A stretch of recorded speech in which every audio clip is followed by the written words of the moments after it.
నడచి వచ్చి తేనె తోటి కాళ్ళు కడగవా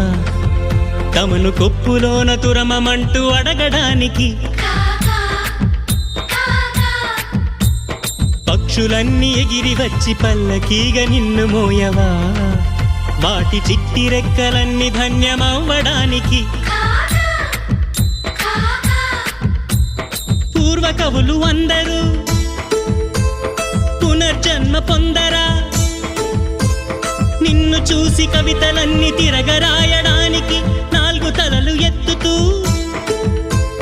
నేలపైకి చేరడా బ్రహ్మగారు తన గొప్పను చాటుకోవడానికి పువ్వుని కాక నేను పక్షిని కాక బ్రహ్మను కాక నేను కవిని కాక